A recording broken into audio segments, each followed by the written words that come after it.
네, 안녕하세요. 네, 박고바이오의 말씀드립니다.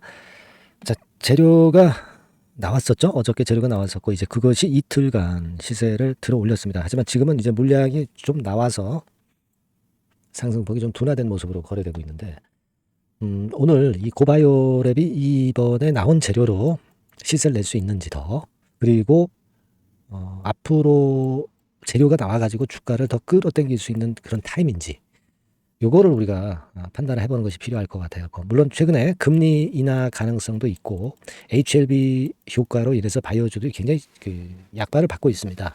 따라서 이제 고바이오랩에 대해서 우리가 기대하고 있는 바도 크기 때문에 그런 부분을 생각해 보는데, 여하튼 이 부분들 오늘 알아보는 시간을 갖고 대안을 찾아보는 그런 시간을 가져보도록 하겠습니다. 그리고 영상 후반부에는 제가 대박주도 한 종목 드릴 테니까 이거 말씀 잘 듣고 대박 내시기 바랍니다. 자, 그럼 말씀드릴게요. 지금 고바이오랩은요, 여러분들도 모두 다 알고 계시는 바와 같이 재료가 등장이 어저께 됐어요. 비만권 관련해서 재료가 나왔습니다. 근데 사실 우리가 이런 재료 나와준 거 좋고요. 그리고 고바이오랩 자체가 지금 파이프라인 같은 경우가 재료가 나올 만한 것들이 꽤 많이 있죠. 네, 있습니다. 따라서 이 부분들을 기대를 해보는데, 저는 일단 이런 생각을 합니다. 지금 고바이오랩과 관련해서 미국 비만 치료제건과 관련한 재료가 만일 안 나온 상태에서 주가가 이틀간 이렇게 상승을 했다.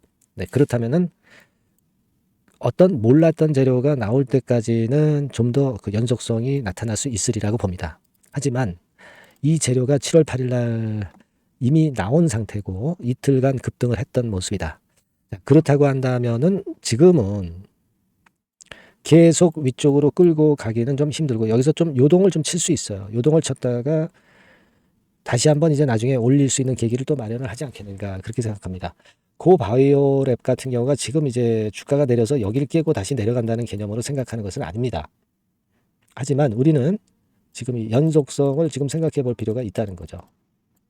그걸 생각해 볼 필요가 있어요. 물론 이제 여러분들도 잘 아시다시피 이제 7월 금리 인하 가능성도, 미국 금리 인하 가능성도 나오고도 있습니다만 되게 9월 정도로 이제 보고 있는 건데, 여하튼 이 금리 인하라는 거는 이 제약바이오 쪽의 주가를 크게 올릴 수가 있어요. 그죠? 물론 이제 다른 섹터가 강한 주도 섹터가 있다면 모르겠지만 이제 그러지 못한 상황이기 때문에 최근 HLB 신약 승인권의 긍정적 재료와 더불어서 제약바이오가 각광을 받고 있습니다. 그래서 고바이오랩도 물론 여기를 바닥으로 해서 흔든다 하더라도 다시 위로 올릴 가능성은 있다고 봅니다. 하지만 지금은 우리가 이런 어떤 사이클을 아직은 이용을 해보는 게 좋겠다는 거죠. 그렇다면 지금 자리에서는 비중을 좀 줄여도 다시 비중을 늘릴 수 있는 그런 시기가 또 온다는 거죠. 그래서 이런 그 지그재그에 따른 매매를 해보는 것이 좋습니다. 그래서 여러분들 평균 단가가 높다면 평균 단가를 좀 낮춰가면서, 그러면서 그 주식을 끌고 가야 돼요. 끌고 가더라도. 그죠? 평균 단가가 높은 상황에서는 자기 단가가 올 때까지 굉장히 그 고생하고, 자기 단가 안 오고 밀리면 또 그 굉장히 그 애석하시잖아요. 그죠? 그러니까 지금은 일부 비중에 대해서는 그 매매를 하시는 걸 권해드리고, 그러면 이런 사이클의 타점을 여러분들이 잘 잡아야 될 거라고 생각이 되는데, 실제로 이렇게 올라갈 때 사게 되고 내려갈 때 팔게 돼요. 그게 쉽지는 않습니다. 그래서 그 부분은 제가 도와드릴 거라고 말씀을 좀 드리겠습니다. 그래서 여러분들이 고바이오라고 문자를 주신 분에 한해서는 제가 그 타점을 여러분과 같이 공유를 해드릴 겁니다. 그리고 또 파이프라인이 다양하게 있기 때문에 이 건에 대한 재료가 나온다면은 미리 말씀을 드려서 여러분들이 미리 움직일 수 있도록 해드릴 거예요. 그게 필요한 거죠. 그 실전 매매가 필요한 겁니다. 고바이오랩이라고 꼭 문자 주세요. 그리고 궁금한 점이 있으면 문자로 적어서 보내주시면 제가 최선을 다하겠습니다. 아시겠죠? 그렇게 말씀드려요. 그리고 제가 대박주 말씀드린다고 그랬잖아요. 이거 지금부터 말씀드릴 테니까 말씀 잘 듣고 대박 내세요. 네, 저 대박주 말씀드립니다. 이 대박주는요, 7월과 8월에 여러분들이 집중 공략하실 수 있다고 제가 봅니다. 특히 그 하반기에 아마 지속해서 시세를 낼 기한성이 상당히 높고요. 목표는 더블 가격 정도 보고 있고, CXL 관련주에서 우리가 종목을 선정을 해봤습니다. 여러분들이 그 CXL 하면은 많이 들어보신 듯한데 뭐가 뭔지 잘 모르실 수도 있는 그런 부분이에요. 그죠? 핵심을 우리가 이해하기가 좀 어려울 수도 있는 그런 개념인데, 네이버 같은 데 찾아보시면 막 어떻게 나옵니까? 막 이런 정도로 나오죠. D램 용량을 획기적으로 확정할 수 있다. 막 이렇게 나오는데, 이게 무슨 얘기인지 감 잡기가 어려우실 수도 있는데요. 한마디로 말씀드려서 데이터를 운반하는 도로를 확장한다. 도로를 확장한다는 개념으로 보시면 굉장히 여러분들이 이해하기가 쉬울 거예요. 도로가 확장이 되면 물류가 원활해지죠.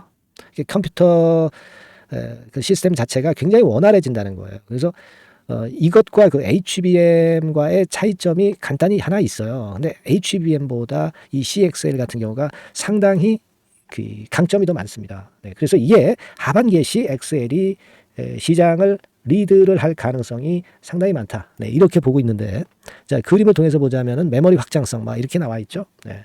하지만 이런 그림보다는 아까 말씀을 드린 대로 도로가 확장이 된다. 아마 이 정도로만 이해하시면 되는데, 그만큼 이 측면에 이 CXL 섹터에 현재 칼을 갈고 있는 것이 어딘가 하면은 삼성전자. 삼성전자에서 칼을 갈고 있어요. 삼성전자가 손대면 난리 나죠, 여러분. 이 부분이 아마 하반기에 핵심이 될 가능성이 높아요. 이게요, 성장률이 엄청납니다.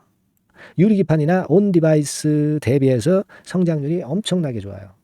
참고적으로 그림을 한번 보시면 요 정도입니다. 그러니까 특히 24년에도 증가를 꽤 하지만 25년도에 훨씬 더 증가율이 대단히 증가하고 26년도에는 그만큼 기하급수적으로 늘어난단 말이에요. 그러니까 달러로 얘기할 때 한 24억 달러 수준까지 넘어간단 말이에요. 예. 원화로 환산을 하면은 뭐 어마어마하죠. 그죠? 공세에 더 붙여야 되잖아요.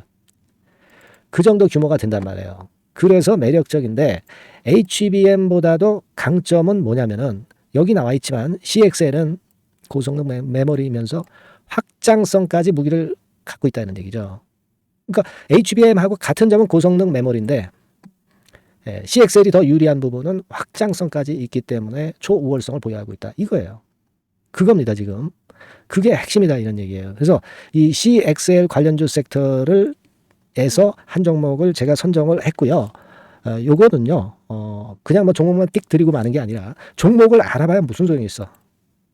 정확한 매수 타임, 분할 매수 타임이라든가 또는 뭐 분할 매도도 있을 수 있고 비중 조정도 필요하고 이 매수부터 매도까지 타임을 제가 정해서 계속 케어를 해 나갈 거예요, 여러분들. 네. 아시겠죠? 그러니까 요번에 요거 CXL 관련주를 좀 잡으셔서 하반기에 한번 크게 대박 좀 한번 내봤으면 좋겠습니다. 예, 그래서 요거 원하시는 분들은 간단합니다. 그냥 대박 이렇게 문자를 주시면 제가 최선을 다해서 끝까지 케어해서 더블 이상의 가격으로 제가 보답을 드리도록 할게요. 예, 아시겠죠? 예, 요번에 이 대여를 한번 잡아봅시다. 예, 대박 이렇게 문자를 꼭 주세요. 예, 감사합니다.